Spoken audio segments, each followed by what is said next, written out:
Welcome, friends. I'm glad you're able to join me on my learning journey through educational technology. Let's begin. Oh, look, here comes a professor. Hello, professor. Hello. Welcome to EC&I 833. This is an online course where we will use Twitter, Zoom, blogs, and Google Community to learn, collaborate, and connect with our fellow classmates and colleagues. In our first class, I was introduced to the Samir model. I quickly realized that although I used technology in the classroom, I was not using it to its fullest potential. Next, we learned about learning theories, including behaviorism, cognitivism, constructivism, and connectivism. Behaviorism, cognitivism, and constructivism are most used in instructional environments. However, they were developed at a time where learning was not impacted by technology. This is where connectivism comes in. Learning is a process that occurs within ever-changing environments and reflects the network-like structure evident in online interaction. We also had the opportunity to explore Logo and learn about Papert and constructionism.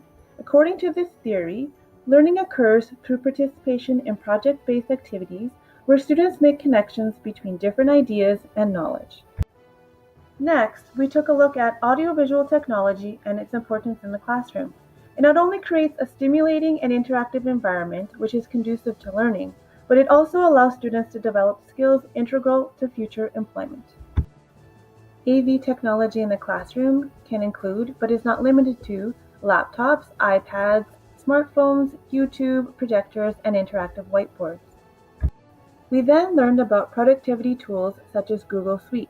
These tools allow educators to create and collaborate with their colleagues. However, due to the web-based nature of these tools, they can sometimes be counterproductive. It is important that instead of multitasking, we do single tasking, completing one task at a time. Now let's take a trip through time to the beginnings of the World Wide Web. We begin with Web 1.0. This was a read-only version of the web. Education 1.0 is much like Web 1.0, where the teacher is the sole source of knowledge in the classroom and students sit passively taking in the information. Like many things, the web evolved into a new version, Web 2.0. This version was social, collaborative, interactive, and responsive.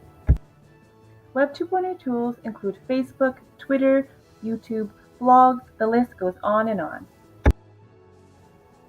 With Education 2.0, teachers act as a guide and a source of knowledge. Students are active participants in the learning process. And now we move on to the elusive Web 3.0, the Internet of Things, where everyone and everything is connected, allowing for a personalized experience of the web. As educators in the 21st century, we should be moving towards Education 3.0, where we act as orchestrators of collaboration and creation, and our students determine their own personalized learning experience. Technology has not only changed the ways in which educators teach their students, but also how they assess them. There's been a shift from traditional paper and pencil to next-generation digital assessments, which enable flexibility, responsiveness, and contextualization. Examples of assessment tech tools include Kahoot, Google Classroom, Socrative, Seesaw, ClassDojo, and Flipgrid. Technology has also helped educators better support their students through the development of a variety of tools. However, assistive technology can help all students learn regardless of their needs. Universal Design for Learning views assistive tech tools as simply tools for education. Assistive tech tools can be categorized into three groups: no-tech, low-tech, and high-tech. An example of no-tech would be a pencil grip, low-tech could be a visual timer, and high-tech could be a text-to-speech program such as Google Read and Write. Next, we moved on to coding and makerspaces and their importance in the classroom. Through coding, students can build essential literacy skills and gain understanding of logic and sequence. Using a coding program like Scratch, students can participate in project-based activities where they have the freedom to create, collaborate, and experiment. The last stop in my journey is virtual and augmented reality, or VR and AR. I learned that VR is when you can fully immerse yourself into a world. AR is when digital info is laid over the real world.